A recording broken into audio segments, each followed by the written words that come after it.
Part 1. Course information. First, you have some time to look at questions 1 to 5.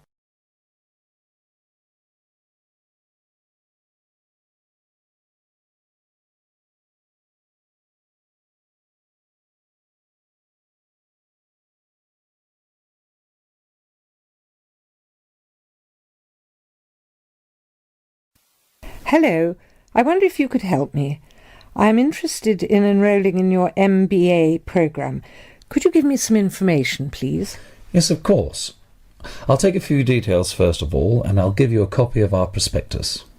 Oh, that's okay. I already have one here. I've been researching the MBA courses in the local area, so I already have lots of course information. That's great. OK, so first of all, can you tell me your name, please? Yes, of course. It's Anne Horbury. Horbury, is that Hawberry? Yes, that's right. OK, and what's your date of birth, Miss Horbury? The 22nd of May, 1981. That's great. And you were born in the UK? Yes, I was. All right, can you give me some contact details, please? Sure. My address is 26 Simon Place in Brighton, and my telephone number is 01903 714 721. Sorry, can you tell me your contact number once again? Yes, it's 01903 714 721. OK, great. And do you have a mobile phone number? No, I don't. Is it important? No, that's OK. I'll just write it on your form, no mobile phone. Now, just a few additional questions.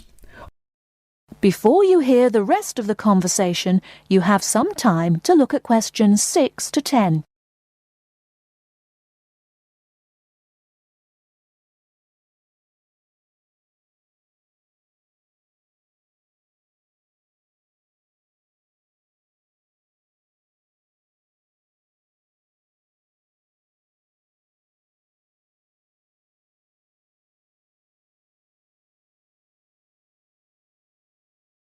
Now listen and answer questions 6 to 10.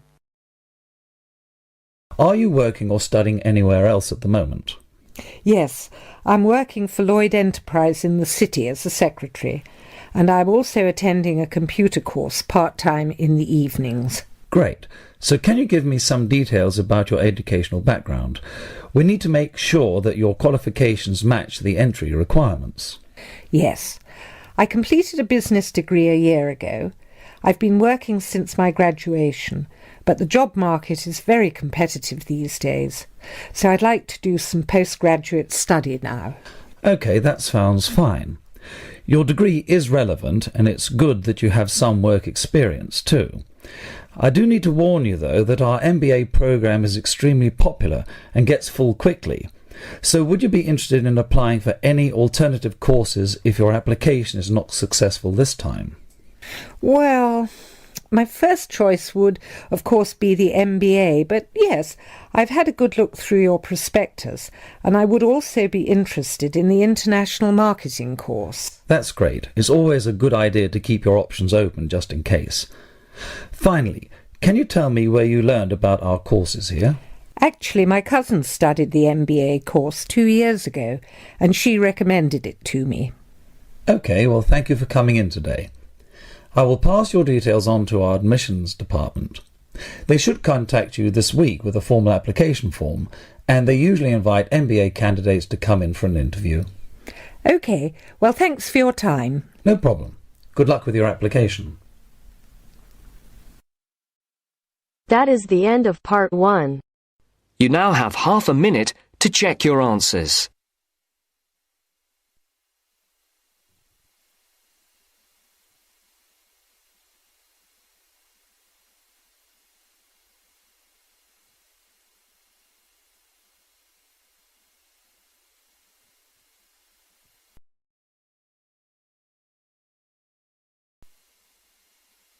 Now turns to Part 2. Part 2. You will hear a talk about young people living on their own. Listen carefully and answer questions 11 to 12.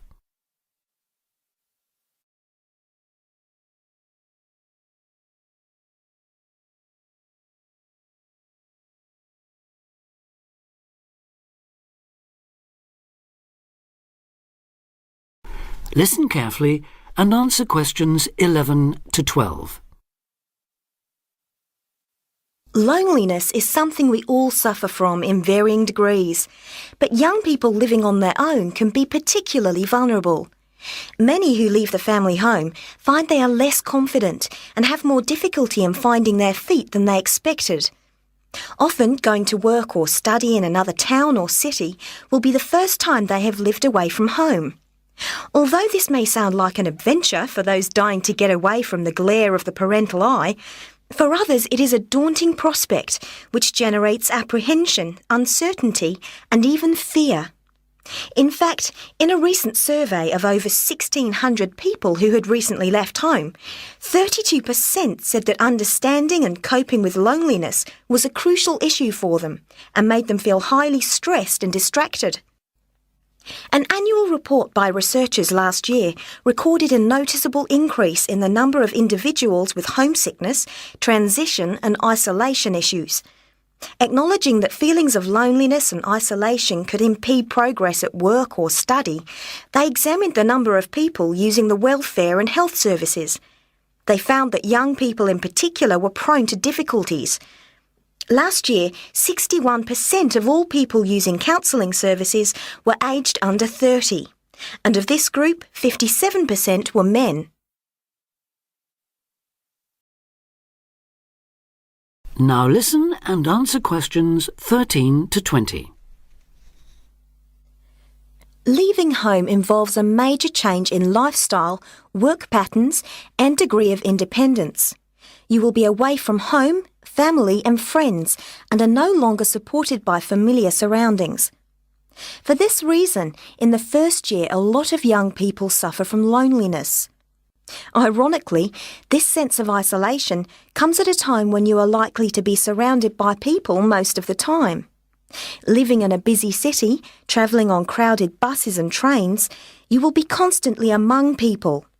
But this can sometimes compound your sense of being alone. Seeing others who appear at ease among large crowds, mingling and making friends, can make you feel excluded and inadequate. Adapting to a new environment makes people uncertain of what to do or how to behave and breeds insecurities which can make for a real sense of isolation. It is often those who are more used to being on their own who deal best with the transitional period of leaving home. Other reasons for feeling alone include high expectations of the big city where you have the best time of your life and meet lifelong friends. It may be the first time you have had to make new friends since you started primary school, and perhaps you are reluctant or finding it hard to replace old friends whom you miss. There are also pressures to juggle work and socialising, which may leave you feeling left out. Or it could be that you have a long-distance relationship and feel torn between your new lifestyle and that special person who lives so far away. Because loneliness can leave you with a sense of low self-esteem, where you become self-conscious and feel you have been rejected, it is very difficult to overcome. You may be reluctant to even try and make new friends or take part in social activities, and will also find it difficult to say no to things, leaving you feeling exploited and weak. One of the ways of combating loneliness is to remember that it's not your fault, and that it's something everyone has to deal with, despite appearances. Counsellors advise those feeling lonely to speak to someone they know about their feelings. They also ask them to consider joining groups and societies and to get involved in activities which interest them as a way of meeting more people. Of course, overdoing it and jamming your schedule with too many things just to avoid being alone will not work. But meeting others with common interests may be a step forward. If you still feel like you need someone to talk to, you could try group counselling, where you will be able to talk to and receive support from a small number of people with the same difficulties as you. For more information or to be put in touch with an individual counsellor, contact the local town hall support services. That is the end of part 2. You now have half a minute to check your answers.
Now turns to Part 3.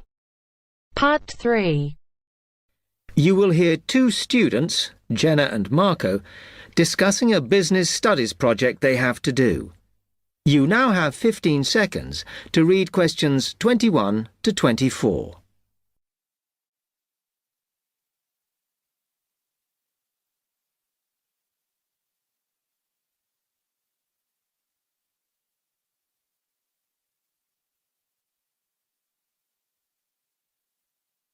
Come on, Marco. We've got to get on and sort out this project for Professor Buckley. Hang on. I want to make sure we've got all the information. Now, where are we? Well, today we need to sort out exactly what we're going to do and how we're going to divide the work up. Okay. How long have we got, by the way? The end of term is April 6th.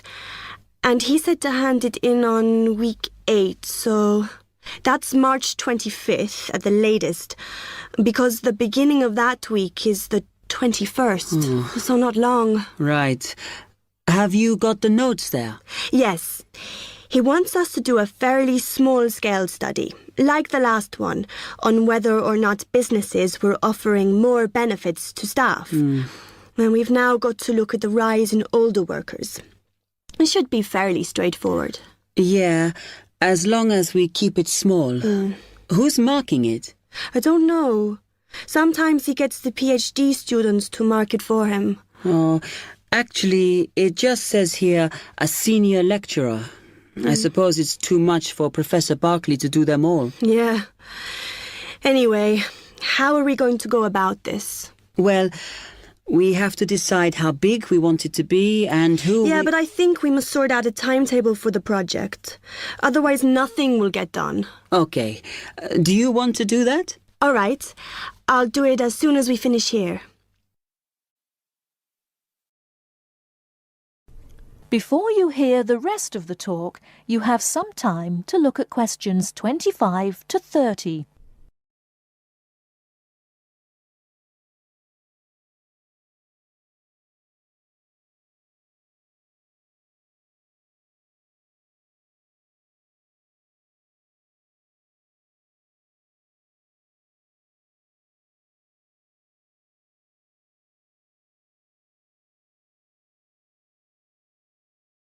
Now listen and answer questions 25 to 30. Okay. What do we have to do now for the project? What's the best way to go about it? Well, Professor Carter suggested we set up a focus group to get some in-depth interviews, but I think that'll take a lot of time. Yeah, I agree.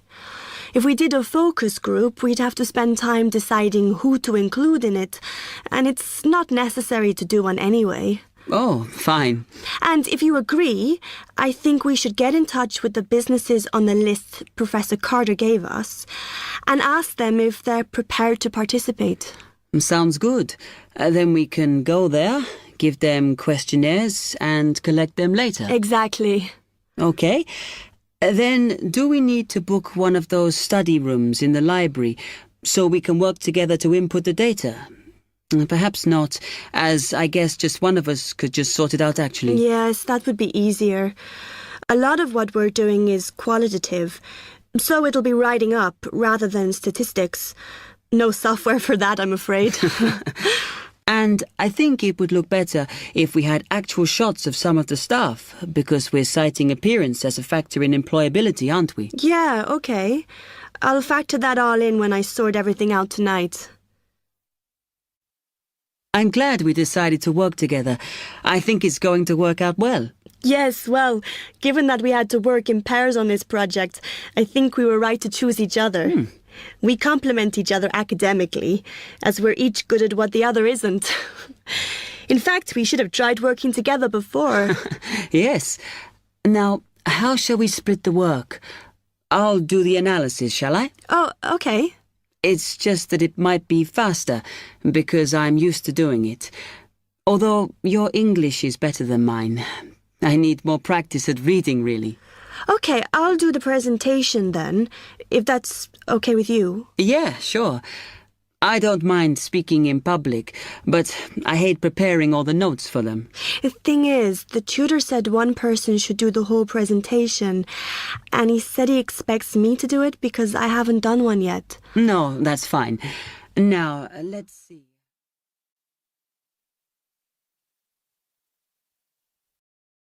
That is the end of part 3. You now have half a minute to check your answers.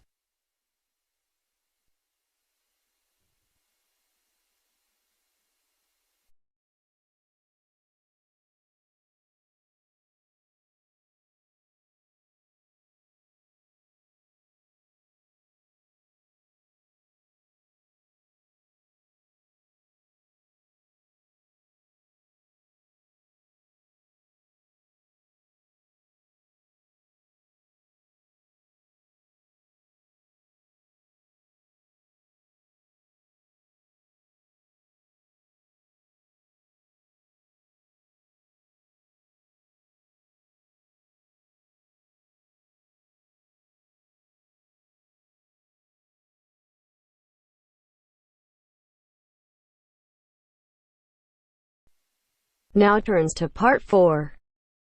Part 4. You will hear a talk from a series of lectures on the survival of our planet.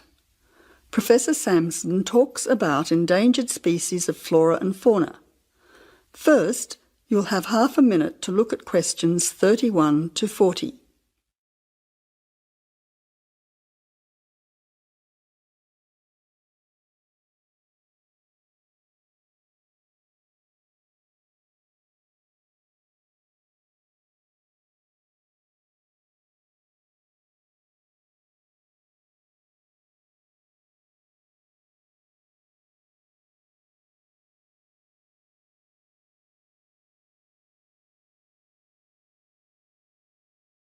Now listen carefully to the talk and answer questions 31 to 40.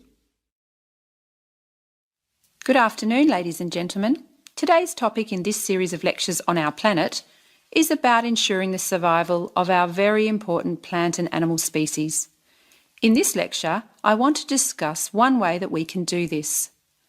No one will ever see a huge dinosaur thundering through the forest. No one will ever see a paradise parrot flash its rainbow colours across the sky. The fact is that many animals and plants have been wiped out. Sadly, they are extinct. It is too late for them. Extinction is forever. We can't do anything about the species that have already disappeared. But today, there are many animals and plants that could still become extinct in the future if we do not act now. They are endangered. The African elephant and rhinoceros have become endangered because of the value of their tusks. Australian parrots and reptiles are smuggled onto planes because certain people in other countries are prepared to pay thousands of dollars for them. And there are many other species around the world that are endangered because they no longer have a place in which to live and reproduce safely. The main cause of extinction is the destruction of habitats. A habitat contains all that a living thing needs to survive: space, light, water, food, shelter, and opportunities for reproduction. The population of the world is growing rapidly, and this is placing great demands on land and resources for housing and for growing food.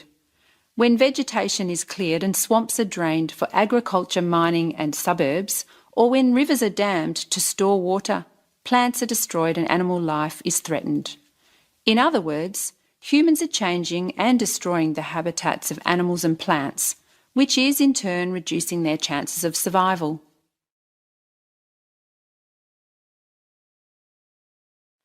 So how can we conserve habitats and help save endangered species? Well, one way is to protect their habitats permanently in national parks or nature reserves. National parks have been created in many countries. They encourage people to enjoy the beauty and diversity of the animals and plants that live there without harming them. By supporting and visiting these parks, people can become more aware of the species that live there and how the parks work to protect them. It is very important that, when visiting a national park, we keep them safe for future generations of plants and animals by obeying a few rules. Firstly, follow the fire regulations. Don't throw cigarettes or build fires, except at certain times of the year in especially allocated areas and facilities. Secondly, remember to leave pets at home. Pets, such as cats or dogs, can hunt birds or other small animals. Some pets might even escape and become a serious threat. Thirdly, place all rubbish in a bin or take it home.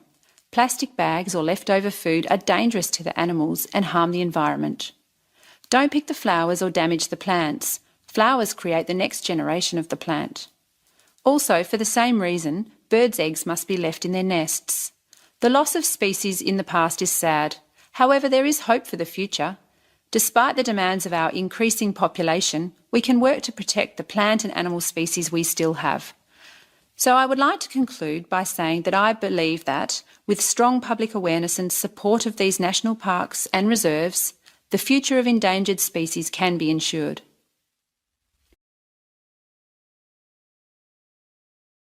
That is the end of part 4. You now have half a minute to check your answers.